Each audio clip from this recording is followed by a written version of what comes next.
Hi viewers, welcome back to Sahara TV. My name is Adeola Fayehun, and this is our Skype segment where we get to hear from you guys, and we like to know what you think about so many things that have been going on, not just in Nigeria but in the world really. We like to hear from you, and some of the things that we would like to focus on today from Nigeria would be the recent release of Al-Mustapha, and also the fight between Professor Wale Soyinka and Patience Jonathan. We'd also like to talk about the recent marriage age that was passed by the Senate that has been reduced to 9 years old. So we'd like to hear what you think about this and anything else that you would like to talk about. Today I have 5 wonderful men that have joined me on this discussion already. I have Yemi from London, another Yemi from Canada. I have Adonan from Benin in Nigeria. I have Nazar from Saudi Arabia, and also Daliop from Ukraine. Guys, welcome to Sahara TV. Thank you very much. All right. It's a pleasure. Hi, welcome to Sahara TV. Thank you.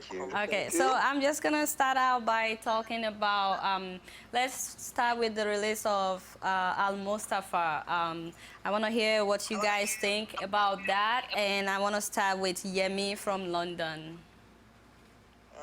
Thank you very much. It's quite unfortunate that this Mustafa case went the way it goes.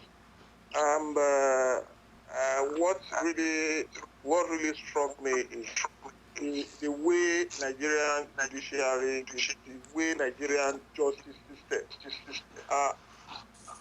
14 years to come to the conclusion of the case. Two justice has been denied here. Al-Mustapha, the father, has been denied justice for him to have been detained for 14 years, and now you turn around and tell us that he's not guilty as charged. And then the victim, the family of the victim, has also been denied justice. If after waiting for 14 years and you come around and tell us that nobody killed the woman in question. Like a friend of mine told me when I called Nigeria when this thing came out, he said, I could remember very well that one day, somebody will come up and tell us that Kudirat actually killed herself. And I said, what do you mean by that? He said, now, the Jabita, the marksman has been discharged, who is a star witness. The ringleader in the name of Al-Mustapha has been discharged. Now, who's done it? Nobody knows. It's quite unfortunate that Nigerian justice system is just too porous. Yemi, thank you so much. Yemi from Canada, would you agree with Yemi from London about this case, or would you say maybe Al-Mustapha was not guilty after all? Well, look, the judiciary system in Nigeria is unfortunately out of 10. I rate them 1 out of 10. And I'm not surprised of the outcome. And I was watching your documentary about it, and I think there's a political undertone to it for the government to please the North, so that 2015 they'll be able to get some votes in the North. But bottom line, justice system all over the world. At times, I followed the Trayvon Martin case in United States. You can see the outcome of that. You know, it's very sad that you can only list very few countries that follow the law to the letter and people get justice. So yes, it's so sad, but it is what it is.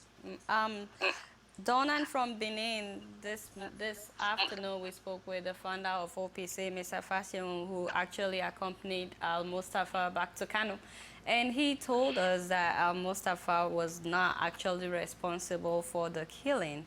I'm just wondering what you think about that, if last year he was convicted, but this year we're not hearing that he was actually not responsible for the killing. What do you have to say about that? Yeah, from my own perspective, I will not want to talk much on whether he is responsible or not. I want to go from the political angle. because in Nigeria, almost everything is politics. The truth is that from the first day I heard that he was convicted, I know that he cannot be executed in this country. It was so clear to me when he Why? released him. The reason is because Nigeria is a political country. You can, Al-Mustapha is from the north, and those that are from the north, they are like somehow sacred somehow. That's the way it is. If you check the governors that have been probed, you won't have or many of them, you cannot find anyone from the north. Do I have So anyone on this Skype call that is from the north that can agree or disagree with what Donald is saying? I'm actually from the Middle Belt, so I'm quite closer to the northern people. Okay. And who are Yeah, you? Can you say who you I'm are? Dalio from Ukraine. Okay. And do you agree with what Donald? You will complete what you were saying, but do you agree with what Donald was saying? Yeah, partially, because yeah, we all know that the Northerners actually have like an upper hand, like when it comes to politics and stuffs like that. So like most times it's quite difficult to convicting them because of the, with the case of Boko Haram and other things, we just feel like it's very easy for them to like spark and then create some turmoil in the society. So it's quite difficult like dealing with them, but I think. It will be easier for us if we like call a spade in this case. So I disagree to a certain And who is level. this? This is Yemi from Toronto. At least Okay. Niger Delta too. They cause calamity too in Niger Delta. They kill people. They bomb they things.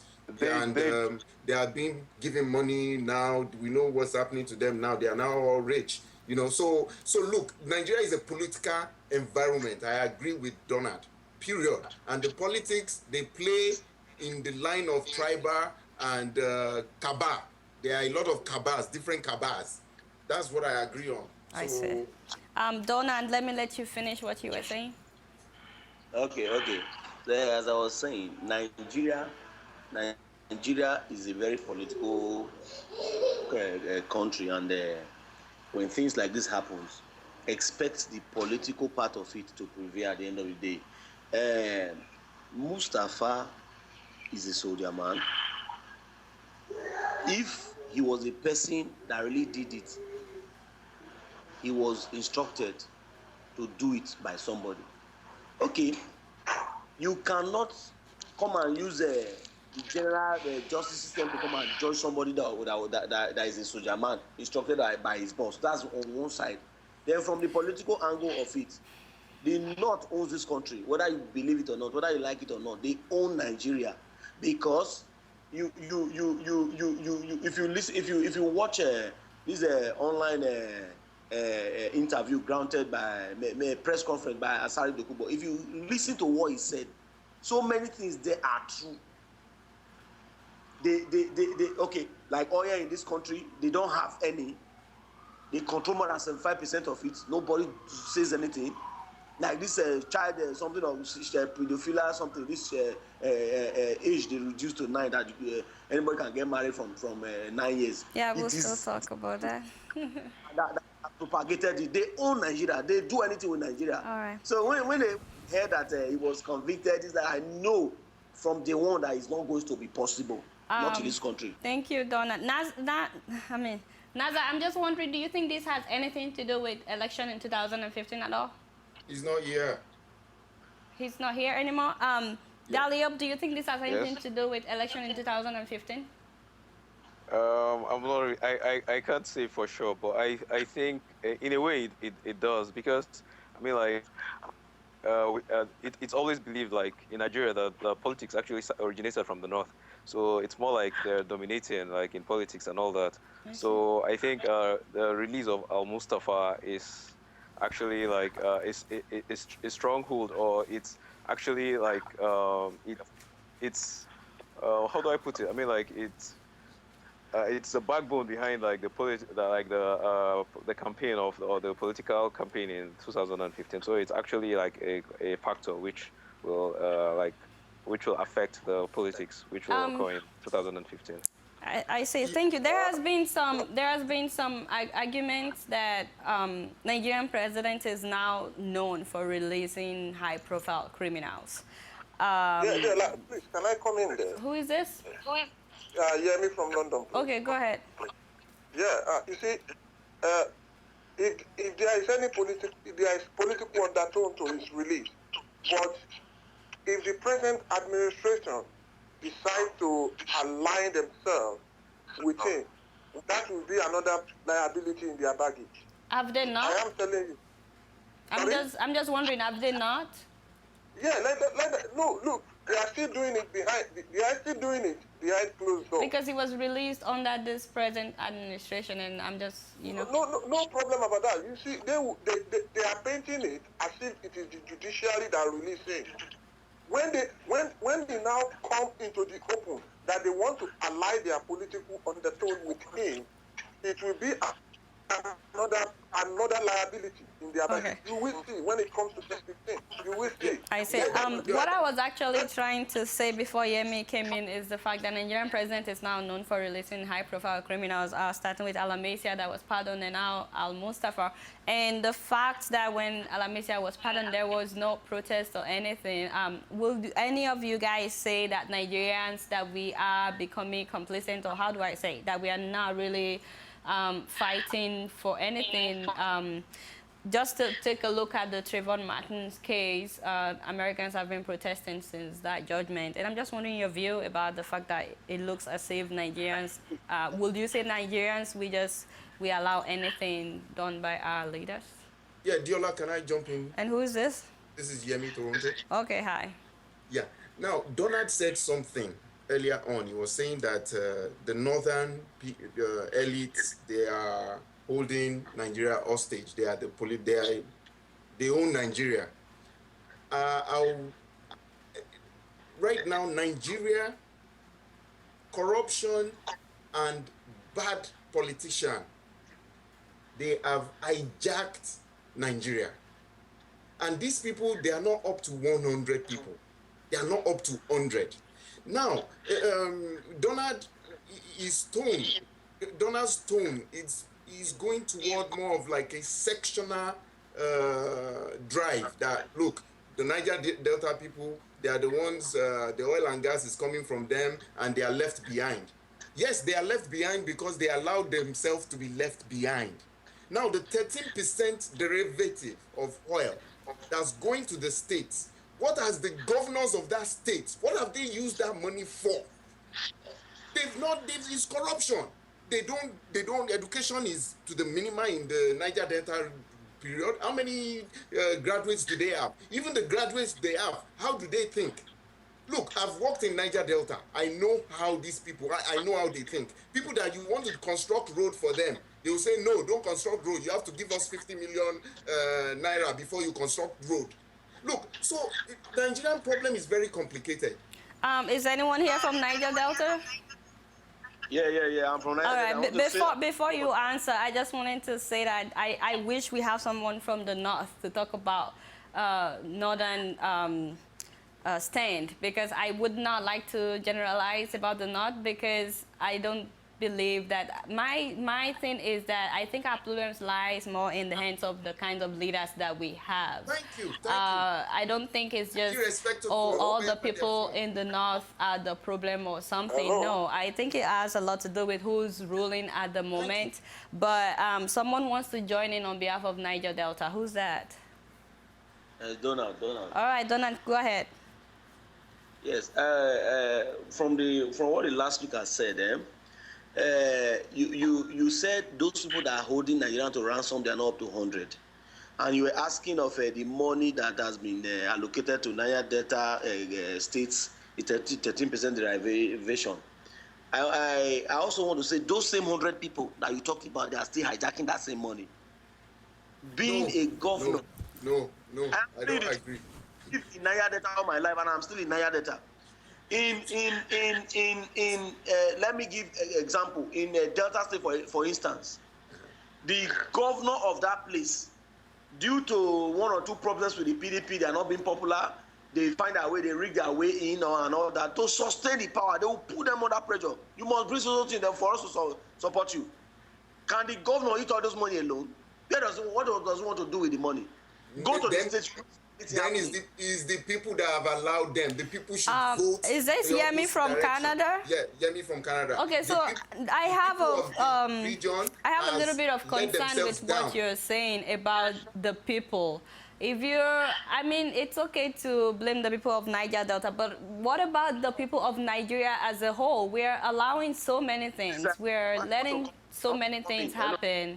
Yemi from Canada, how do you defend the fact that Nigerians are letting so many things slide by?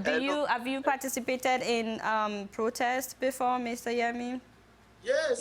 I have. Moderator, please. I want to add to what you said. Mr. Yemi is in Canada, and he's saying we are not protesting. You come home now. Come home. At least me, I'm here in Niger Delta, and we are I am coming. All right, Donald, let him speak. Go ahead, Yemi.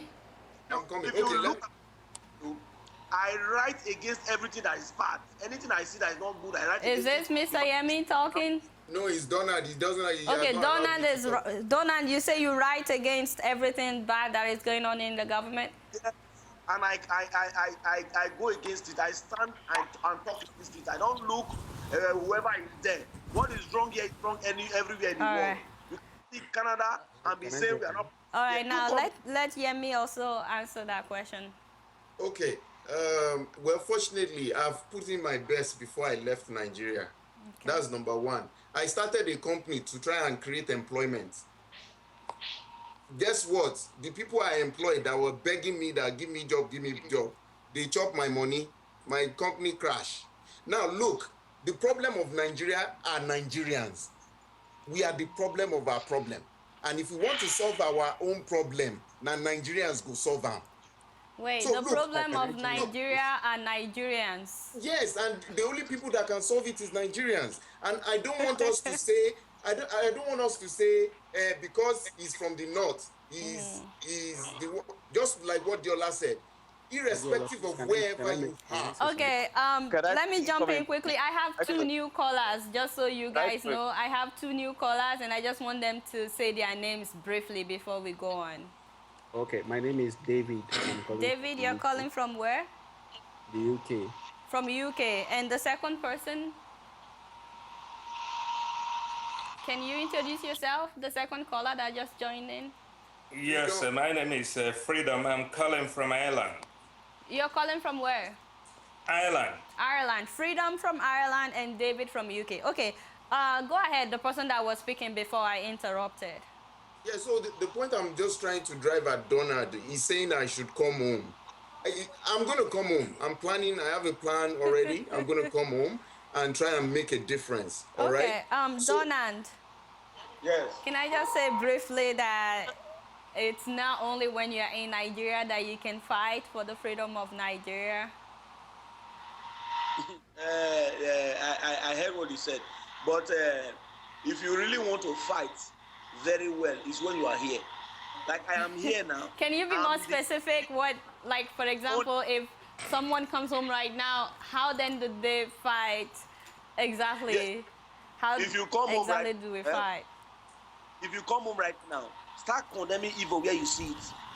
Like yesterday, I was driving towards from Ring Road towards Papama area. I saw two people fighting. Everybody, the people were some just filming, snapping pictures and all that. I came down from my car. And you stopped the fight. I went to resolve the issue and I told that is very good, Donald. But let me just tell you briefly. Sometimes I'm of the opinion sometimes that when you're outside Nigeria, you can actually do more because you have the freedom to do more without being arrested. That may not make sense to you, but like the show that I do on SaharaTV, if I were to be in Nigeria, it may be a different story. I know it's comedy, but the fact that I'm here and people can watch it back home. So you get what I'm saying? So I don't think that, I'm only saying this because I know a lot of Nigerians in Nigeria have the mentality of, oh, those of you that are talking outside, why don't you come here and do the fight? And I'm trying to tell you, it's not only when you're in Nigeria that you can do the fight. And sometimes they don't let you actually do the fight before they arrest you. So just keep that in mind, that a lot of people that are here that are outside Nigeria, their minds are in Nigeria, like Yemi from Canada is saying. Okay, I think I have the floor right now. I need to be able to hear from the two callers that we just introduced. And so far, what we've talked about is the significance of the release of Al-Mustapha. So, David from UK, Yes. can you say a word about that? Okay, yeah. Coming back to the Al-Mustapha issue, right? And there is a lot of misconception and a lot of, I don't know, a lot of Nigerians There's talk noise anyhow. coming from somebody's end. Can you please turn it down? Go ahead, All right. David. Yeah, as I was saying, a lot of things, a lot of comments that we should not make. A lot of us make it. First of all, some people have already decided that Al-Mustapha is guilty. Now, don't get me wrong. I don't know who killed. David, are you playing the show on your computer? Can you please turn No, it down?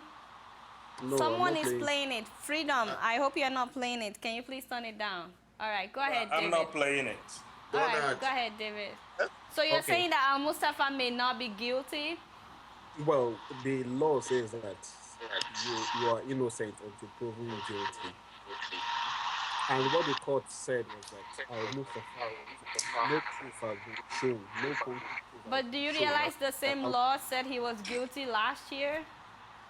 yes, the same court, a lower court said that's why you have Court of Appeal and the Supreme Court. If you are not satisfied with the judgment of the lower court, you go to the higher court. And then the reason they gave, they even chided, or should I say, yeah, they more like chided. Okay, so David, if you were to have an opportunity to speak with the children of the late Kudirat Abiola, how do you convince them that, oh, by the way, this guy may not be guilty? Well, I will tell them that the court, the appeal court said that they didn't have sufficient evidence to show that Al-Mustapha killed your mother. So bring all the evidence that you have, the sufficient evidence that you have, and let's go to the Supreme Court and fight out this matter. Okay, I mean, I like your stand, but at the same time, I like to call to your attention the fact that this case has been in court for more than 14 years, and the opposition had knowingly and purposely delayed it until now so that so many witnesses had died. Who's calling my name? Yeah, Yemi from Canada. Go ahead. Yeah, you know what happened recently? The video we watched at River State with somebody hitting somebody on the head. It's lawmakers. Yeah, the lawmakers hitting somebody, using one pole to hit somebody in the head. You know, if they take that case to court, the person hitting somebody in the head will still win, even with the video. Even with the video. Are you saying there is no trust in Nigerian judiciary at all? That is how bad it is. Even with live evidence, with all the evidence, the judge will say, no. This is the... Yeah, go ahead. Please, I want to say something, eh? Who is this? It's Donald. Okay, go ahead, Donald. I'm a very blunt person, and I owe nobody no apology, because the way it is, if we don't start saying it the way it is, very soon this country will turn upside down. If you think you are a rich man, your money and your cars, you cannot drive it in Nigeria. That's where it's going to. So we need to face this, what's happening now, the way it is. Very recently, I went to see a senator. I was in Abuja. I'm a businessman, so I traveled to Abuja to see a senator. We were discussing. Do you know that he told me, pop and plain, clear words, that he used about 300 and something million naira to contest the election, and after winning the election, he had to safeguard his victory, protect his victory in the court with about 300 million naira. It is a norm in Nigeria. It is a norm in Nigeria. These things are, it is very wrong. They are wrong. If you think you want to go to court and get judgment, one lawyer will put glass in the eye and be quoting. It's not that they are quoting. They know in the set By the way, politically. I need to hear from Freedom. Donan, I hear you, but Yes. David disagrees with you. He's of the stand that it's possible that Al-Mustapha is not guilty based on the fact that the court says he's not guilty. So I think David has faith in the court as is. But I want to hear from Freedom briefly. What do you think about this whole case? Yes, Nigeria has been a country where corruption is endemic. Our justice system is corrupt. Thank you. You know, so you can see the angle they went to delay the case up until 14 years, which shows you the corruption in the system. If it is where there is justice, a country where there is justice, a case cannot elapse up to 14 years. What are you doing within 14 years? Thank you. Yes, let me give you an example again. A country like, it's an African country, South Africa. You can see their justice system. It's a country I lived in for years. I lived about 10 years there. The justice system, a case cannot last more than 5 years. But due to the corruption that is endemic in Nigeria, anyone can get away with any crime so long you have the money to bribe the judge, you know? I see. Yes. Thank you. Yemi from London, are you still with us? Yemi he's from gone. London. Okay, it's gone. Donan, you seem to have faith in the judiciary system of Nigeria, which is okay, but I'm wondering what you have to say about the pardoning of Alamasia, despite the evidence that he stole more than $200 million. Yes, I want to. My own opinion and view is always very different. Alamasia is not the only criminal we have, or is not the only person that is alleged that has stolen money. All of them stole, all the governors, all. Okay, so you're saying that pardoning him is okay because he's not the only one that stole money? I'm not saying it's okay. What I'm saying is that you cannot be trying to try to do justice with one person and leave others. That's not justice. Personally, if I am made a governor of my state, I cannot sign any document to go and kill somebody. Why? Because somebody cannot steal 100 naira and be hanged or killed. Then somebody will steal billions and that person will go scot-free. Then you say I should go and sign it. I won't. So right. should the person have be pardoned? All right, guys, I just wanted to...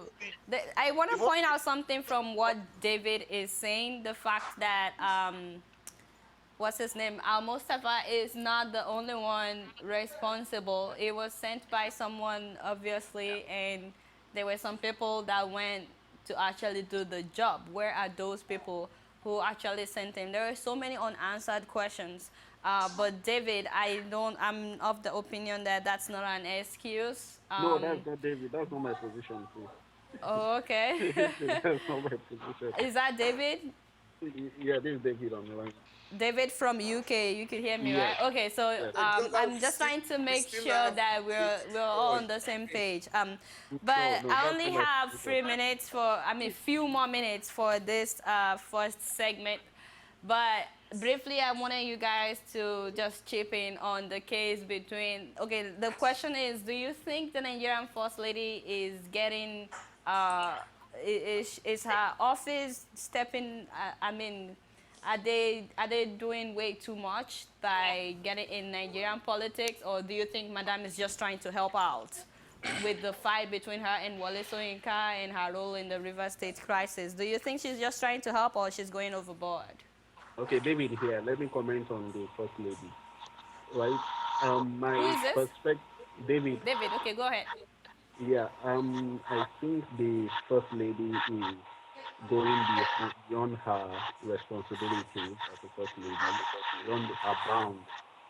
As a matter of fact, she has no legal backing to do some of the things that she is doing. This was the same person that complained about President Adeola's wife, the late president's wife, and about some of the things that she was doing. But so far, she seems to have done much worse than Korea. I see. Yemi from Canada, what do you have to say about that quickly? Well, she's obviously going beyond and overboard in all our activities. Okay. And Nasa from Saudi Arabia, are you still with us? No? Okay. What about Dalia from Ukraine? Yeah, I'm still here. Hi. Can you say something about the Nigerian First Lady? Yes, I think she's actually going overboard beyond her own powers because constitutionally, the first lady has no power over like the state governor, and I think because I read an article which you posted I think some days back, a day or two, when Ruben Abati wrote an article against her, I think in 2010. That was before he became the advisor to the president, and he also wrote against her own powers over like the way she overshows her power, and right now he's actually writing some things that are totally different from what he's been saying. So I think Yeah. And exactly. So I think exactly now it's Nigeria. Money talking. It's humans now. You Like guys are and the I ones remember that there's no said it too. equity in Nigeria. exactly, Nobody and, thought and, and Donald was saying something like if he's being the governor of his state and then he's going to do this, he's going to do that. Believe me, it's very easy saying things Yeah. outside the courts. All Thank Believe right, you. me, if you're guys. there, things are going to. I really need to round up. I'm sorry, we ran out All of right. time. Concerning But this first lady issue. Hello? go ahead. Yeah. She's not going beyond her powers. I disagree with everybody. Is this Donald? That's Donald. Okay, go ahead. I'm not surprised. The constitution from the PDP constitution, if you are holding any high office higher than the governor of a state or the state where you are from, and you are from both the same political party, you are automatically the leader of the party, whether you like it or not. So That's you're what it is. saying her office is higher than the office of the governor of any state? It is. Donald, I don't Yes, it understand is. you. I don't I understand also you. Okay, disagree which I with don't you. understand if constitution you are says for good that? or for bad. I don't understand you at all. Anyway, I have to Let us- round up, guys, but thank you so much for coming up. I really appreciate your time. Thanks for joining us today. So we actually have another round of another set of roundtable coming up with Rudolph Okonkwo. So in like 5 minutes we'll be back with another roundtable. So thank you, Yemi from London, Yemi from Canada, Donan from Benin, Nazar from Saudi Arabia, Daliop from Ukraine, David from UK, as well as Freedom from Ireland. Thank you so much, guys. So we'll have more coming, another set of roundtable with Rudolph Okonkwo. Stay tuned. We'll be right back.